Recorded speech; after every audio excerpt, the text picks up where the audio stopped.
Hey, it's your girl KB back with another new season. We got a new season, Real Housewives of Atlanta, season 17, episode 1. A warm welcome. That it was. I said, not cheekbones, Bailey. Opening up, she walked in, body and looking at a clip. She said, what else is going on? I said, come on, it's giving mother. Not friend of, but mother. We see Phaedra talking to one of her sons. He's talking about, he want a girl that's cute. That's all he worried about. She need to be cute for homecoming. And he gonna find her, Drake, because he rich. She said, boy, I'm rich. I am the sugar daddy. What do you mean? We see Angela and Charles. She said she is done defending him this year. She ain't defending none of his actions, nothing that he do. He dissed her by saying that he must have been drugged when he got married on this podcast that he was on, right? Y'all, she makes this meager ass meal of this little tiny thin ass patty. It's not even really big enough for the bun. It's almost big enough for the bun. Okay, the patty was a decent size. Now that we see Charles' burger up close. But is it 2 patties in there? Look like it's 2 patties. But it don't look like it's nothing on there. It's still a meager meal. Okay, a little burger. Don't see no cheese, mayo, mustard, pickle. I'm like, y'all like your food that plain or you just lazy like that? It look like it's a 30-cent bag of chips, just little tiny piece of chips and like 3 pieces of watermelon. I said, baby, is this Melina's plate? This is for my 5-year-old. And even she wants some ketchup and some mayo on her burger. My Lord. She asked him for a hug, baby. You would have thought that she stank the way he hugged. Such a grumpy old man, y'all.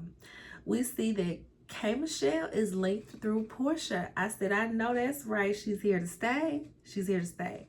I was wondering if they got close on that movie set because they were in Single Black Female 3. K. Michelle was in all 3 of them, but Portia was in the 3rd one. And I was wondering, I wonder if Portia and Kay was on the set kicking. You know how that went. Apparently so. Real cute. K. Michelle run down her accolades, okay? Word to Nene. She recently got married to her long-time boyfriend, Dr. Caston. He's a dentist. They got married like 2 weeks prior to her sitting there talking to Portia. They talk about Portia's party and they run down the invite list and they mention Shamia. Oh, your bestie? Portia said, my ex-bestie. I said, Lord, here we go. They mentioned Drew. I can't remember. Was it some light shade? It was some weirdness.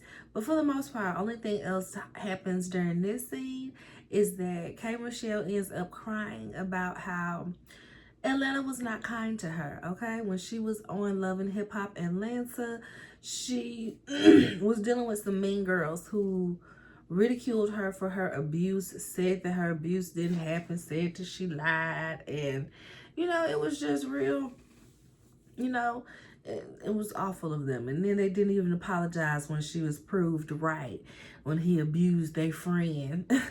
When he abused their friend, that they was like, he's not like this, he's with my friend. And went upside her head too. What a shame. But anyway, yeah. Kelly goes to visit Shamia.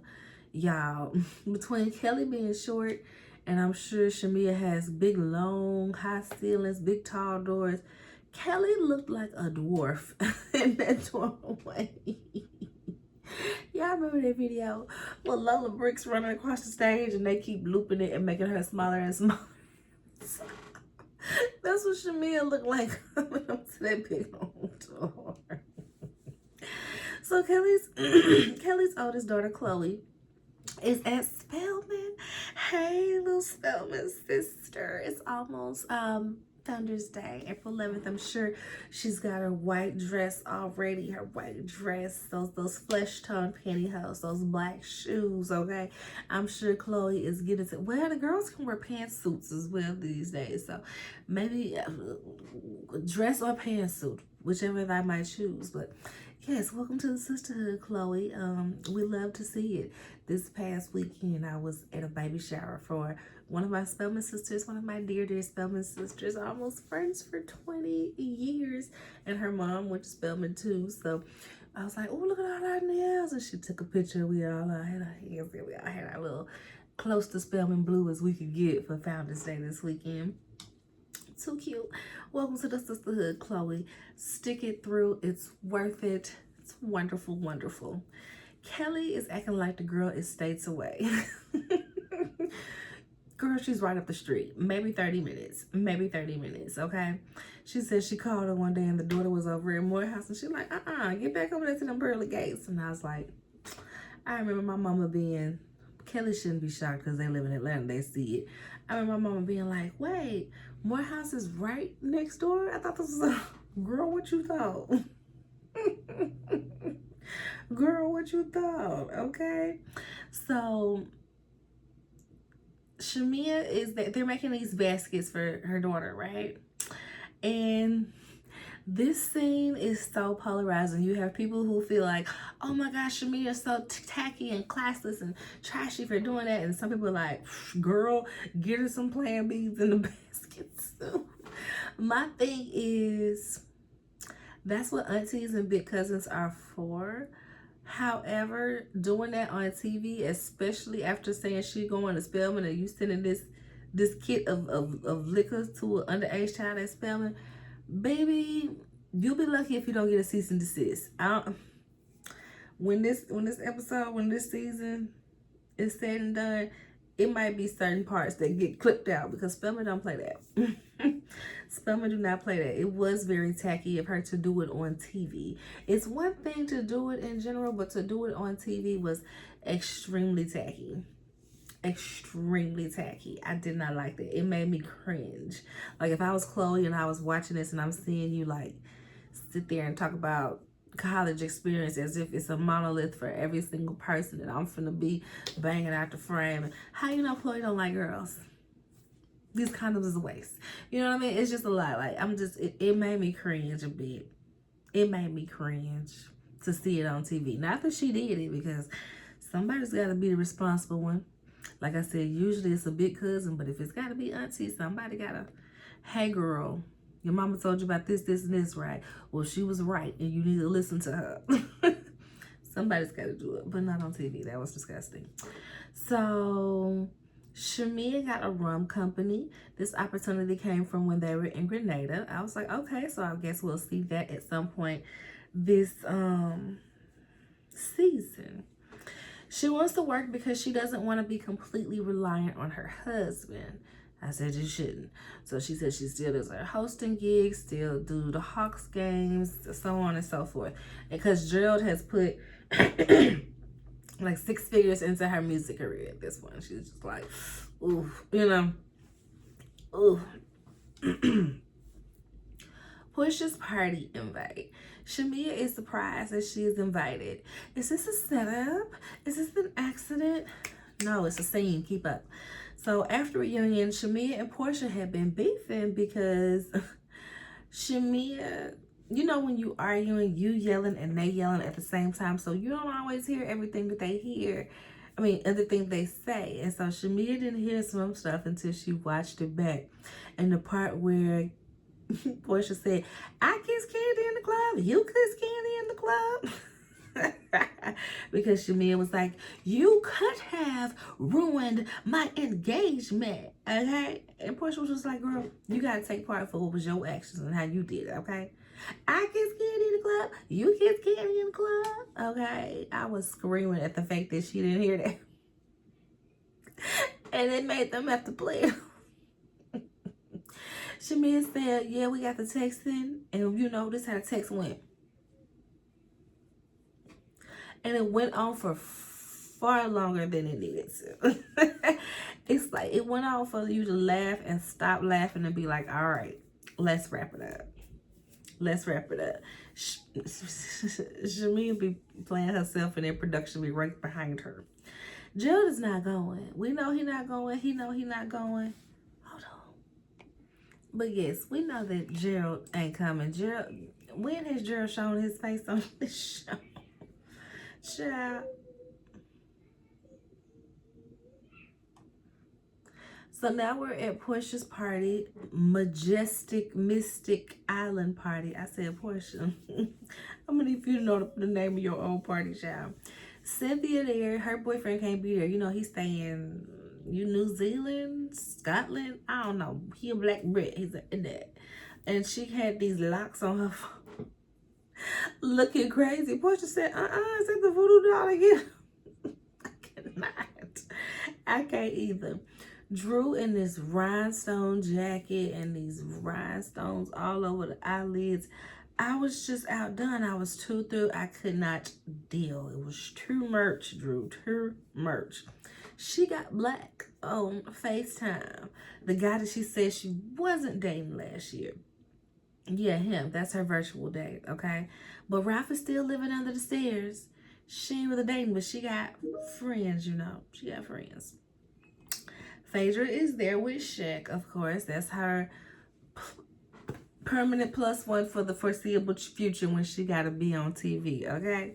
K. Michelle brings her husband, Dr. Casson. Like I said, they're finally married. She mentions that, you know, they have been together for a long time. We saw they've been together for a long time. And she went on Queen's Court, went on one of their breaks. And it was her putting his feet to the fire, okay? Okay. Kelly gets there, and who is this date she got? Somebody named Trey. They said he for everybody. He for them streets, okay? Portia is nervous because she ain't introduced nobody to the group since Dennis, saying that she didn't even let them meet her ex-husband. I said, I bet you didn't. Portia's like, well, they asked Portia, where is Shamia? Well, maybe she's in traffic, okay? Meanwhile, over at Shamia's house, Pinky just got there for a pregame. Shamia's like, shot o'clock as soon as they enter. Let's get it popping. They have a little chit chat, and she calls Gerald to see his ETA to go to this party with her. And he says he's stuck in Charlotte. Please get out of our face with this stupid stuff. Please. They get to Portia's house with drinks in hand. Then on top of that, Pinky is spilling her drink all on the floor. I'm like, my God.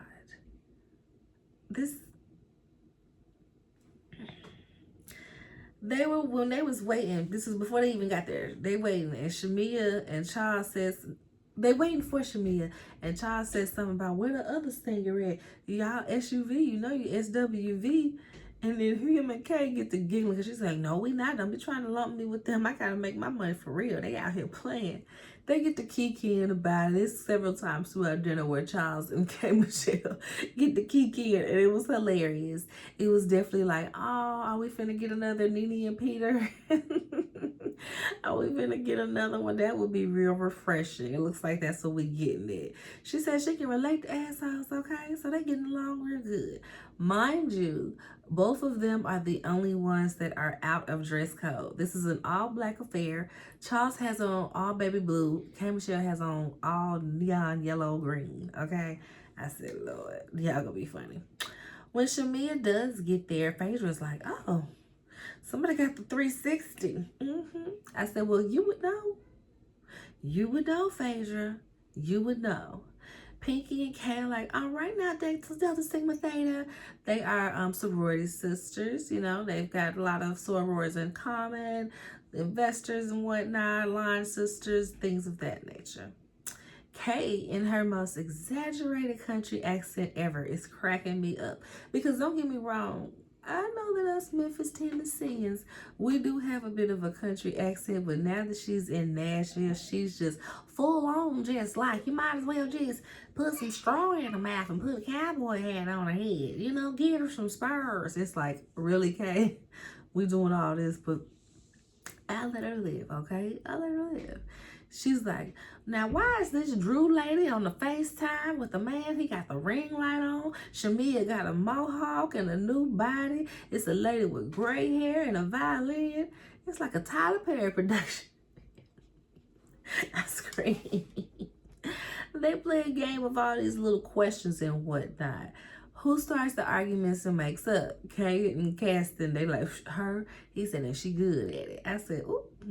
Child, somehow Drew and Shamia get to arguing about where Gerald at. Oh, he wherever your man at. Oh, he traveling. Yeah, good guess, girl.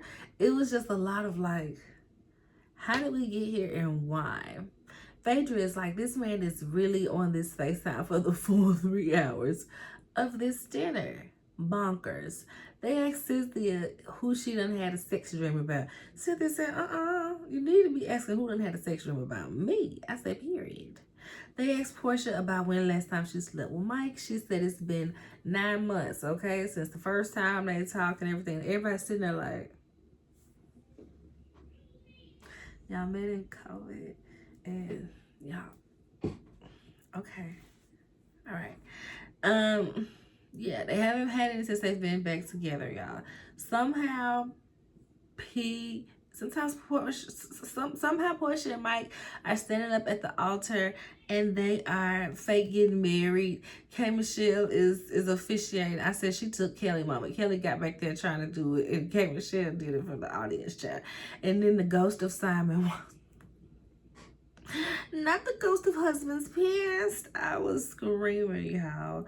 The ladies go one way to the side room to go talk, and the guys go over to another side to make and smoke cigars, okay? Now it's time for the full-blown arguments. First round, Portia and Shamia. Angela and Kelly are leading the charge on this for some reason. Shamia is just like, well, listen, we had good energy today, and I'm going to reciprocate. That's what it is.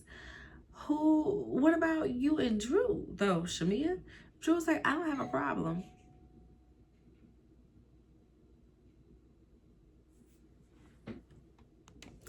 Child, somebody ringing the doorbell back. We don't answer the door. We'll be talking through the storm door like, this Memphis, you don't know what's gonna happen. Somebody dressed as a caveman might come in here and rob us or shoot us out, baby. What you need? Jehovah's Witness and all. We good, we heathens. We good. We good. You can go. Open the door. Is it a package outside? The fuck? So they get to arguing about Portia, Shamia. What about Drew? Drew is like, I don't have a problem with Shamia. I'm here. She's there. Shamia said, hi, I'm Shamia. I'm there. Portia was like, but she apologized, and she apologized. And they show that weird behind apology video that she did. And then Drew is in the confessional imitating the video, and it had me so weak, y'all. Drew was like, she apologizes, then in that same breath went on to say, oh, she took it light on me. She took it light on me. Shamia just, y'all hear Melina howling. Shamia really needs to lay low because she made a fool of herself saying that Drew's bag was fake, only for Judith Lieber herself to come out and be like, her bag was real, we're going to send her another one. Try somebody else. Judith Lieber popped out like, the bag was real and we'll send her more, okay? I said, not you done hated this girl into a Judith Lieber collab. Jesus, I tell you, Lord. I need to put more lights up in here. I always forget to switch the lights out. What's next?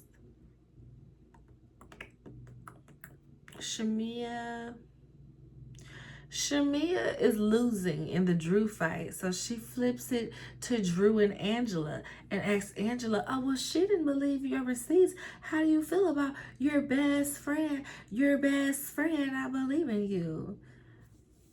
Drew was like, girl, we already talked about that. And I'm like, Shamia, this is so lame. This is so lame for you to do that. You losing, so it's like, well, she was talking about you. Girl, what?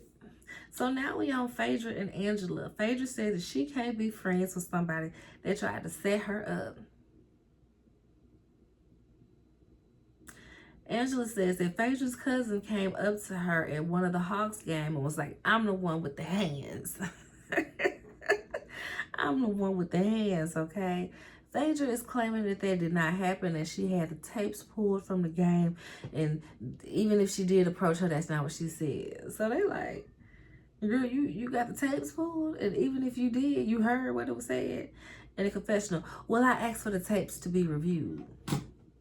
Phaedra, this is why they call you a liar. This is why they call you a liar. K. Michelle is overstimulated. She said, this is a lot, okay? I don't want to do this. She looking over there to the fellas with their cigars and carrying on. I'm like, girl, get back in this scene. Now, Kelly asked Portia about the text message that she sent to Shamia and how all of that went. Portia said, girl, I will handle that with Shamia. I said, period. Because Kelly be getting on my nerves always inserting herself. But what about that lady's husband, though? Always doing the most. Pinky said, you know, this is a crazy ass friend group, but I'm glad to be here. I'm glad to be in it, okay? She's excited. Kelly says, I done made a friend and now y'all don't want me to have a friend. Kelly irks me. Kelly irks me. It's like her and Shamia are very codependent. They are both like, they're both Gretchens. Kelly and Shamia are both Gretchens, and they, you know, don't have a Regina to serve, so they just, you know, they switch. They in this relationship with each other, and they switch who gonna be Regina, who gonna be Gretchen, and they just play it up until a bigger Regina comes and they feel the need to follow them. That's what it's giving. You know how like at the end when she was like, Gretchen found another queen to praise. That is exactly them. That is exactly the both of them, some Gretchens. Now, I will say their friendship does seem genuine. Their kids are involved. The kids hang out. They go on vacation together. They babysit each other's kids. They seem to have a genuine friendship. It's not like they're just linking up to talk smack about Portia or whatever, but it's still lame in certain parts of it. But, you know, good for them. Good for them. So why at the end of the dinner, y'all, Portia's date, I ain't even gonna say boyfriend, Portia's date gets up and thanks everybody for coming. Baby, they are in the confessionals clowning. It was like as if he just paid the mortgage. As if. In Simon's house. Because they keep on saying Simon's house, Simon's house. I'm like, girl, it's her house. She wanted you haters. Just because somebody else paying for it don't mean it ain't hers. The courts said it's hers. So that's it for this episode. I don't think nothing else really happened. It was a cool little first episode. I hope we get to I hope we dive a little deeper, of course, in some backstories with the new girls, just to see how they're gonna tell their story, because I'm familiar with the both of them. So I'm wondering, like, how are y'all introducing, you know, these ladies to this show type deal. So that's something, y'all. I liked it. It was cool enough. It was cool enough. Make sure y'all like the video, subscribe to the channel, share all of the things. Bye.